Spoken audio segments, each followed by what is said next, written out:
But what we've come to realize is that it's not just about getting clean. It's a biological and behavioral gateway to better sleep, to development, to empathy, to stronger connections.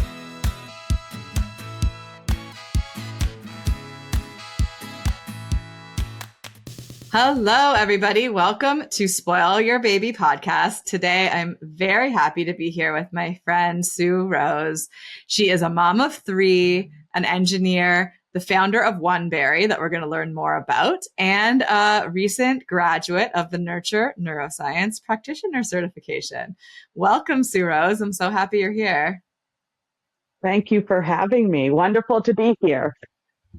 Yeah, I know you have so much to share with us today. I'm so excited to get into everything. Why don't you start off by telling us a little bit about yourself? Awesome. So my whole career was in entrepreneurship, and not my whole career. I've always had this entrepreneurial spirit, and then I went into engineering because, funny enough, also not funny. My grandpa had lost both his legs to diabetes, and Oh, wow. I went into engineering because I was like, I'm going to make prosthetics. And I'm going to improve and bring in technology to make prosthetics. Lo and behold, mechanical engineering with all the guys who wanted to do F-150 car racing was lucrative. and so that didn't happen. But I ended up in business development and chemical engineering, and really worked on the problem solution. Even though it was oil and gas, it was really having that mindset of how do we reverse engineer a problem or a situation and then come up with things that will actually help it. And so did that. Moved out to a small town in Vermeer, and I had my first baby. And, it came full circle, my entrepreneurial spirit, because I loved all the parts of motherhood. I was very prepared for all the different parts of motherhood, except for my C-section, which was an emergency C-section. But that one part that I always struggled with was bath. And I could not understand how we haven't reverse engineered the whole bath picture, and the transitions and how it fits in a day, for new families or new parents or postpartum moms who are like in their bathroom, healing their own body and then also handling this crying baby that they just don't, there's no logic to it. And what we've learned is that our logical brain does change when we get pregnant. And so that opened up this curiosity of what can be done and how can we improve it. And that's where Oneberrie started. And we made our hands-free wearable towel. So it transitions as baby grows, for one. So you're not buying a new item every growth spurt.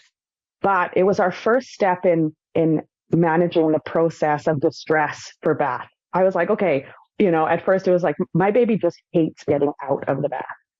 And I was like, how do we fix that, period? And it's funny because a lot of people will be like, babies love water. Babies love water. Like being in water is never the issue. Yes. And so that calm first step, and relaxed. like they love water. And it was like, okay, the first thing that we have to figure out is like, how do we get babies out of the bath with minimal distress? And so we started our Oneberrie. We started with our wearable towel. And then as I got more and more into this experience and how it ties into a whole day, it unfolded this like, what's the neuroscience? And then I found you on social. And I was like, okay, this gal is speaking my language. And I and Gabor Mate, and I was having my third baby. And I was like, you know what, I'm going to throw out all the mainstream rules for my third. And I'm just going to see what happens. So much so that she didn't even have a crib. Like we did a floor mattress, we did co-sleeping for way longer than my first two. And, Mm-hmm. and, she got the whole Oneberrie bath experience because she was my Beautiful. third. And then I was like, there, there is something to this on such a deeper level. And that's when I joined the nurture neuroscience practitioner cohort Yeah, because now you really understand what's oh happening. now and it's like I've heard this so much, like people grow out of things, babies grow out of things, they're resilient, they'll grow out of it. But Yeah. through all the stuff that I've learned, and even through my own kids, is no, they really grow into things. And depending on when you unlearn and relearn what you've grown into, it can be Mm-hmm. really hard. Some people are only doing it in their adult as parents, right? Like they're healing those things within them. And so now it's Yeah. opened up a whole can of worms of, this is so interconnected, and it's a mindset, right? It's a mindset to look at every opportunity as how do we make this count? Yeah. Um, Yeah. I bet it sounds like for a while you knew the importance for the baby and making the bath experience special. But now yeah, that you mention it equally for the mom or dad or caregiver yes, as well, right? To yeah, have it as a time of connection. So yes. tell us, how's like, what's the mainstream way that parents think about a bath or bath experience? And how are you sort of challenging that? Because you do that in such a beautiful way. Thank you. So, like everybody, the mainstream thought is that it's a chore, right? It's a task that you accomplish. Most of the time, it's like it goes, for a newborn baby, or maybe you've had just a really long day yourself, and it goes off the rails, and then it's a Yeah. rough experience. And Yeah. again, it's just like this siloed piece that's like, oh, I don't bath my baby because they're not dirty, or they hate bath, or it's just this siloed Mm-hmm. thing. But what we've come to realize is that it's not just about getting clean. It's a biological and behavioral gateway to better sleep, to development, to empathy, to stronger connections, and not just for baby, but for the parent who is doing it as well. And most of the time Yeah. it's mom, you know.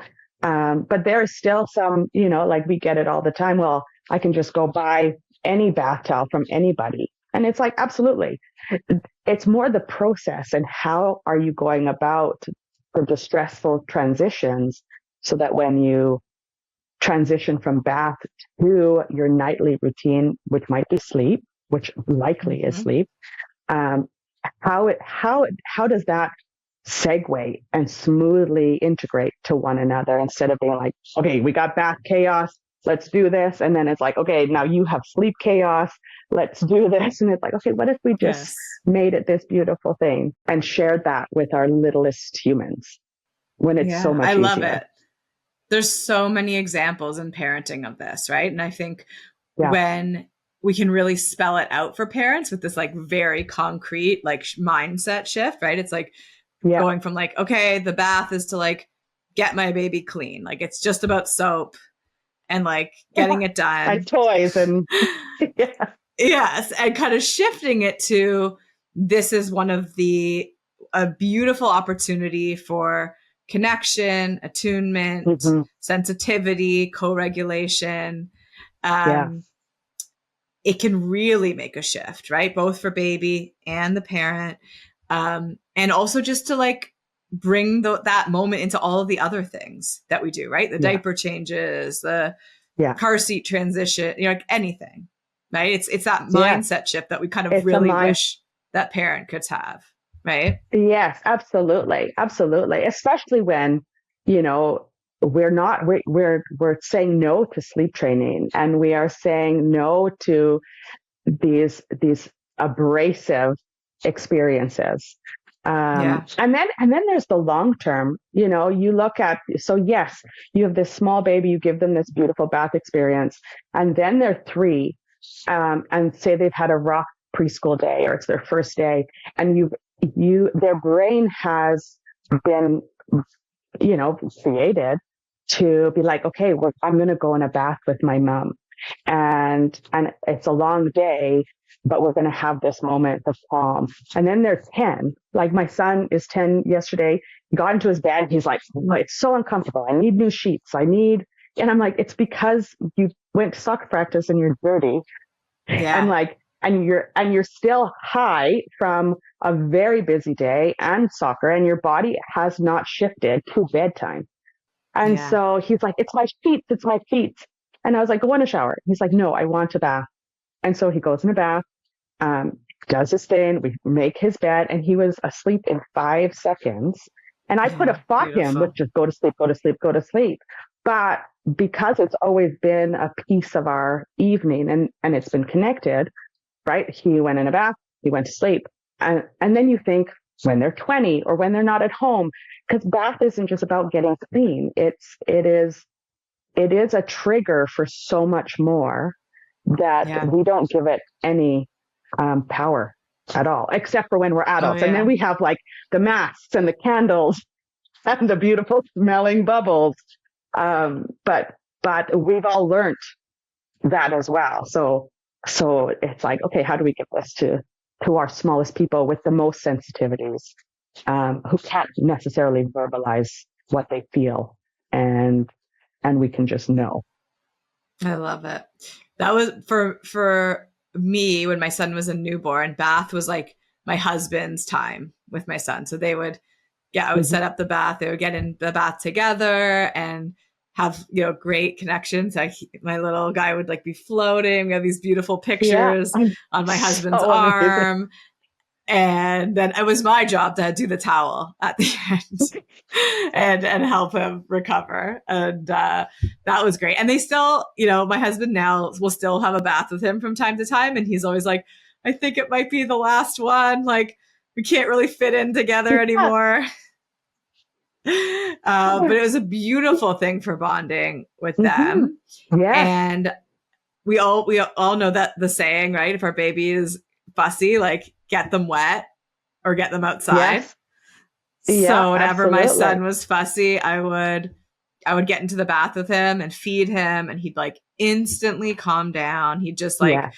be sort of like latched on, floating around. Yeah. He'd have a little cat nap always. It Right. was a beautiful thing for us to do. Yeah. Yeah. Yeah. And it could, like, whether it's co-bathing or giving them that experience, but how is there not that way, right? And so it's like you get it or you don't. But the Yeah, because you goal is see those that rushed ones that too, right? People just like oh putting the baby oh under the tap, washing their neck, washing, their bum, and it's over. yeah, Right. So and it's maybe over. walk us Oh, through what would be like a great example of like a bath for a baby. Why don't we give people an okay, example? that's an amazing question. And so the first thing, is to get your water, make sure the temperature is appropriate. Babies do like warm water. It can't be hot, but it can be warm. And then just start with their face. Like start when you have to wash your baby's face, you are very close to it so they can see your outline. So just start with introducing water on their face, wash their eyes, wash behind their ears, wash their neck, have a conversation with them based on what signs they're giving you about the moment.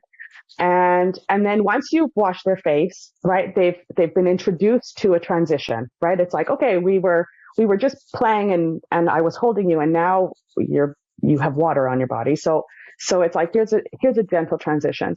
Then if you wash their hair first, it kind of extends that transition of this is what water feels like, instead of them being in a bath and just a cup kind of over. So, Mm-hmm. football hold, very close proximity, you wash and dry their hair, which can be practiced before the umbilical cord falls off as well. So, Yep. you talk about emotional contagion, right? Like you're a new parent, you're postpartum, whether it's vaginal or C-section.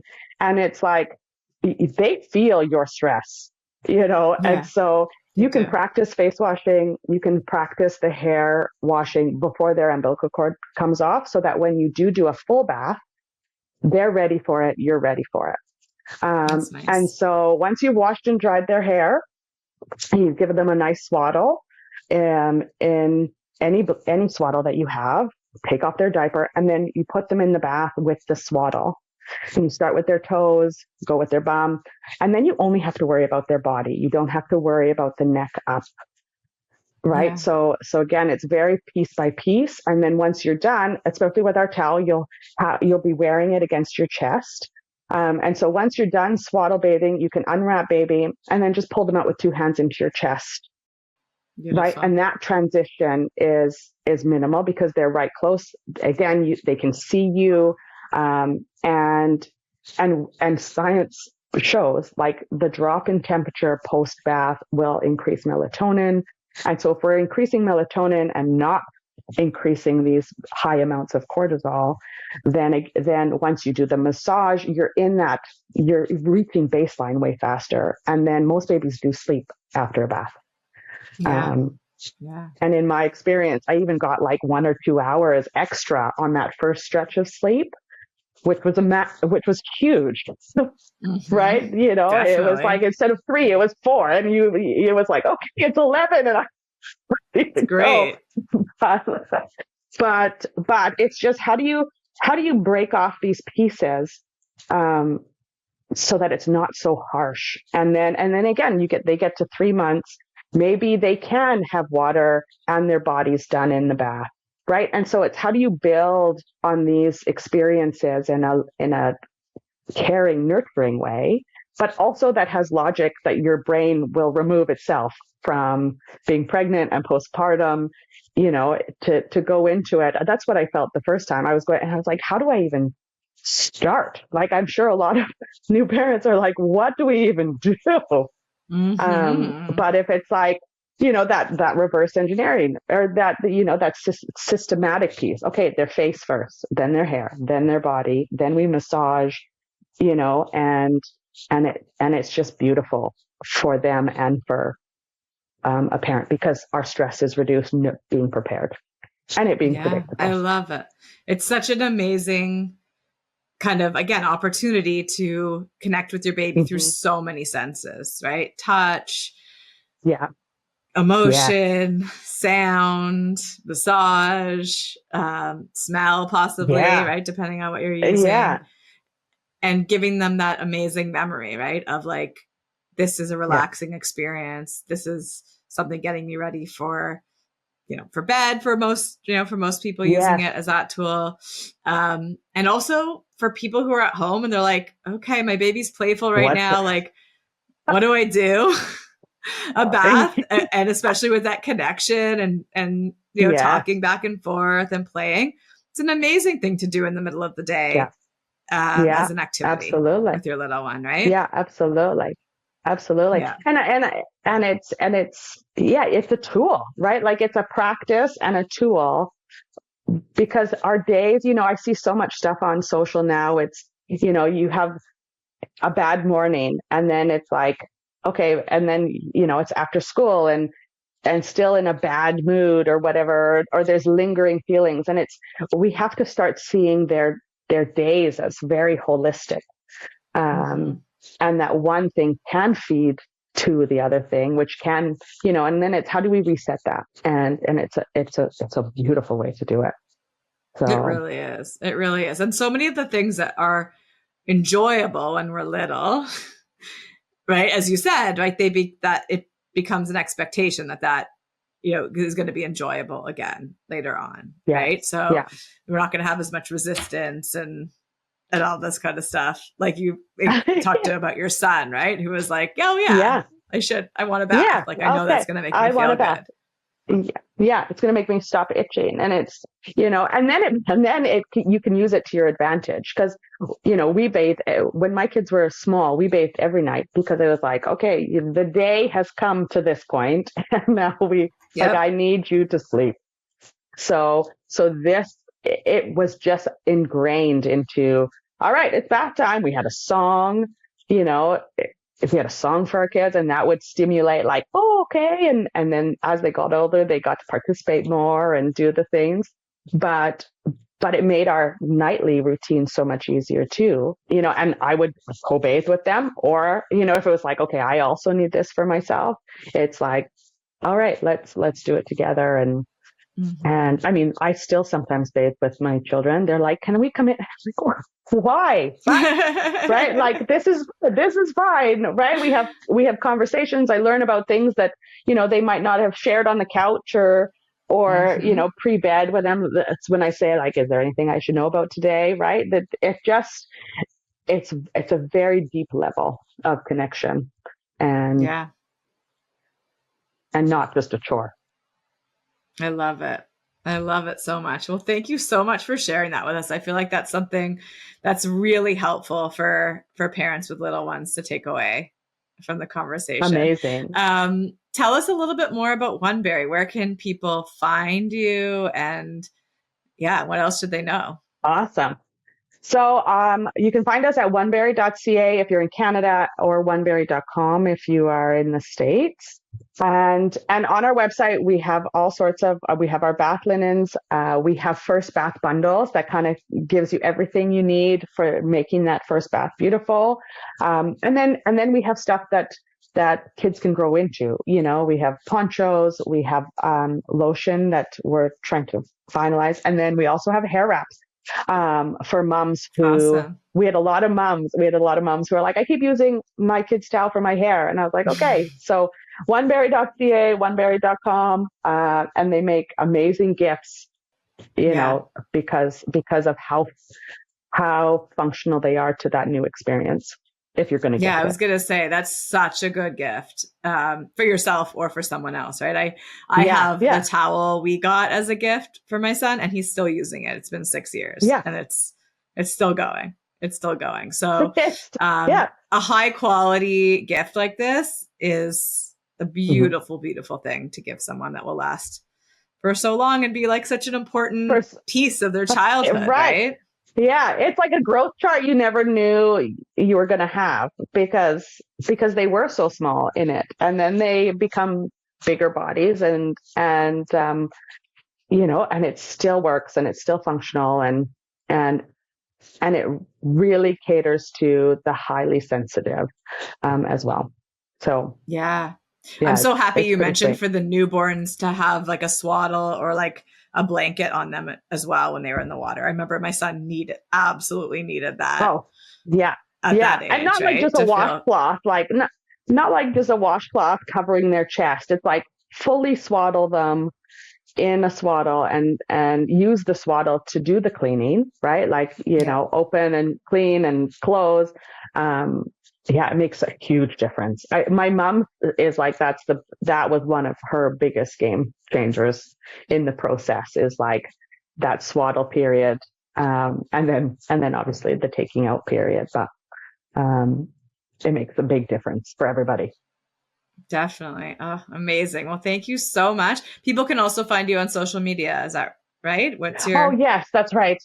It's just Oneberrie, Oneberrie,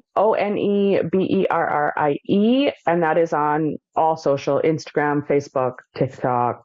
It's just all Oneberrie. Beautiful. Well, thanks, Sue-Rose. Come find us. Thank you so much, Greer.